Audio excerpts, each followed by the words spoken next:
Mtazamaji, Mungu ni mwema kila wakati na kila wakati Mungu ni mwema, na hiyo ndiyo asili yake.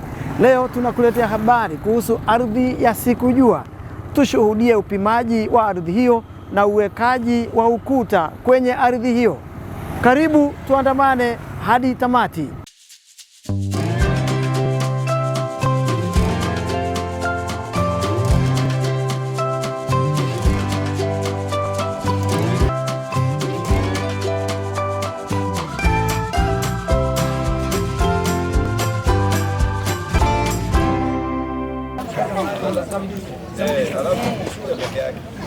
Katika eneo la Sikujua Voi, hali inaendelea kubadilika kila uchao.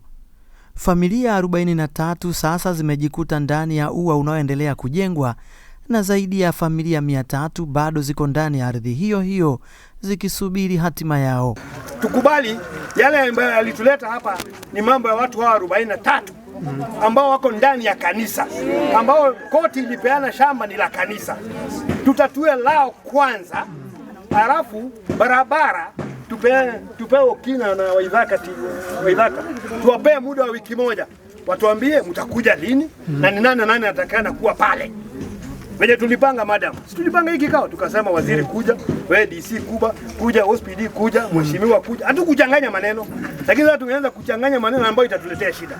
Sasa ningeomba, mimi nimejua mipaka ya kanisa, hata nikitu sasa natuma ripoti niseme nimejua mipaka ya shule mahali iko. Hiyo ndio ripoti nitatuma, na iko na watu 43 na majina yao ndio haya. Sawa? Baada ya mgogoro wa muda mrefu, mahakama iliamua kuwa ardhi hiyo ni mali ya kanisa Katoliki jimbo la Mombasa. Zoezi la upimaji rasmi lilifanyika, ambapo beacons ziliwekwa kuonyesha mipaka halisi ya ardhi hiyo ya zaidi ya ekari 40.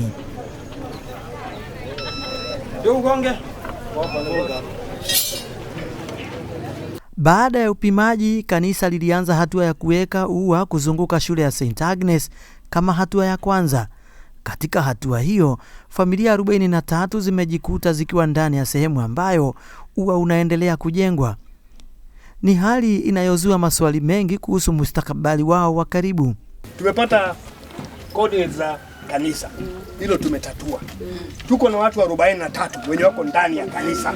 Mimi hao nitakutana nao kulingana na ile mamlaka ambayo nimepewa kudili na hawa. Exactly.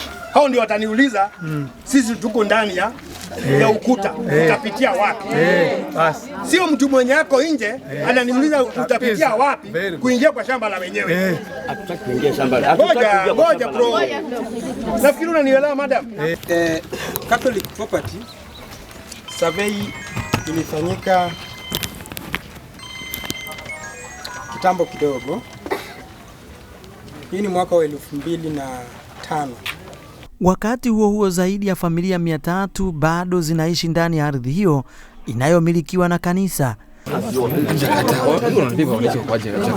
Kwa mujibu wa kanisa, hatua ya sasa ni kuzungusha ua eneo la shule kwanza, huku mipango ikiendelea kuhusu mwelekeo wa ua katika maeneo ambayo wananchi hawa wanaishi. So wakati tunafunga hii shule, sitaki kusikia ati ukuta imeangushwa. Hiyo sasa ni swala la usalama.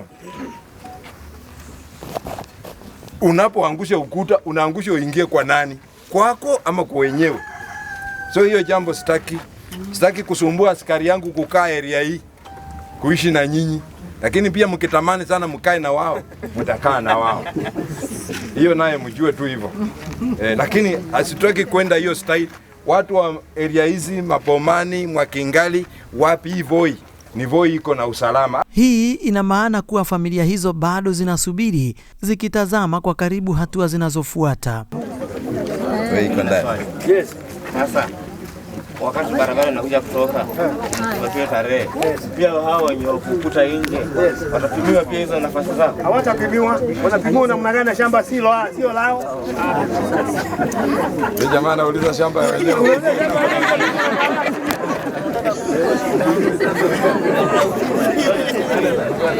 Hilo ameuliza swali mzuri ukweli. Tunacheka hapa lakini ameuliza swali la maana. Viongozi wa serikali wamehimiza wananchi kufuata sheria za ardhi, wakionya dhidi ya kuingia katika ardhi za kibinafsi kinyume cha sheria. DCC wa Voi amesema uamuzi wa mahakama lazima uheshimiwe, huku uchunguzi ukiendelea dhidi ya waliouza ardhi hiyo kwa njia ya ulaghai. Kuna wenye wanapiga makofi wakifikiria serikali imewatoa kwenye mtego.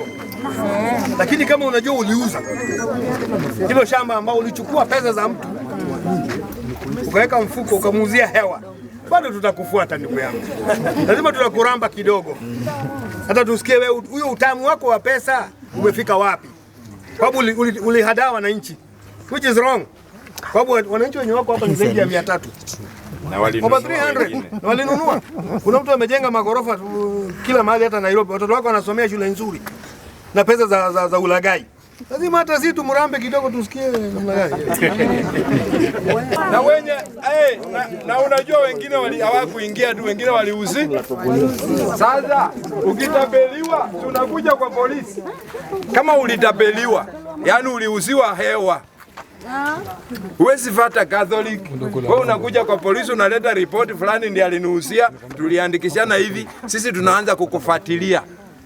Ndio tujue utalipwa namna gani. Kuna ile inaitwa obtaining by false pretense. Yaani ulidanganya mtu na ukachukua vitu zake. Ukachukua sendi zake. Hapo sasa huyu madam unampea anatosha kuanza kupata kazi kuanzia leo. Ripoti za kutosha. Alafu tunakabiliana na hiyo. Na huyo mtu asikudanganya akurushie 500. Akikurushia 500, hiyo kesi imerudi kwa chief. Na kwa DCC. Unamwambia kama unaleta yote vile nilikuhesabia hata saa hii imezaa. Lakini si hata ulikuwa kwa shamba ulikuwa unakulia. Kwa hivyo hiyo kuzaa ina balance, lakini urudishiwe haki yako. Mungu awabariki sana. Polisi nao wamesema dhidi ya uharibifu wa mali, wakisisitiza umuhimu wa kudumisha amani. So, ninataka kuwaomba. Ukuta ikiwekwa, hapana bomoa. Unapobomoa hiyo ukuta, unamaanisha hii shamba ni yako. Na unajua vizuri wewe una title deed hapa. Ukiona kanisa imekubaliana nyinyi wafunge shule peke yake, is to secure the school. But hata wale muko nje huko, anza kufikiria mara mbili. Familia 43 ziko ndani ya ua unaoendelea kujengwa na zaidi ya familia 300 bado ziko ndani ya ardhi hiyo zikisubiri mwelekeo. Mpira sasa uko kwa serikali ya kaunti. Na tushike serikali ya kaunti mkono, kwa sababu mkianza tena kutupiga mawe tunaisha nguvu, hatutaweza kuendelea kuwasaidia. So mtushike mkono ndio tuendelee kuona vile tutapata suluhisho ya kudumu. Na vile DCC amesema na OCPD, tafadhali haya mambo ya mashamba yamekuwa mengi ama yamekuwa na utata mwingi kwa sababu we don't do the due diligence. Hatufati, wewe unaenda tu unadanganywa unanunua shamba kwa sababu hata ile shamba unataka kununua kuna PDP zenye zilianza kutengenezwa kuanzia 1979 na ziko na reservation. So lazima wewe unajua hii shamba ilikuwa reserved for what. So ukiingia ukiona kama mahali unaona unataka uko na interest ya kununua, tafadhali ofisi ya lands iko wazi na wamekwambia kabisa watakuwekea mapu kwa meza. Utaambiwa hapa kuko hivi, hapa kuko hivi ama hapa kuko hivi. Je, itachukua hatua gani na kwa muda upi? So kama kuna vitu zenye zilifanyika kitambo na hazikuwa na public participation, bado sieti zinaonekana si sawa. Ziko sawa kwa sababu zilifuata sheria ya wakati ule. So hata sasa hii tufuate sheria ya wakati huu ndio tukue safe. Tunaelewana? Kwa hivyo sisi kama wanataita na wa hapa St. Agnes na hapa Mabomani kote, tushirikiane, tujue tumemaliza mambo ya nini ya utata wa mashamba. Tunaelewana? Na tusijiingize tena kwa shida za mashamba. Sasa hii tukue tumelearn lesson, tufuate sheria na tufuate kila kitu chenye kinahitajika kwa mujibu wa sheria. So Mungu awabariki, asanteni sana. Katika Sikujua, mipaka imechorwa na ua unaendelea kusimama, lakini kwa wananchi hatima bado haijaandikwa. Nami mtazamaji, sitaongeza wala kupunguza yaliyotokea kwenye ardhi ya Sikujua. Kwa heri mtazamaji, subscribe, share na like video zetu na Mungu akubariki.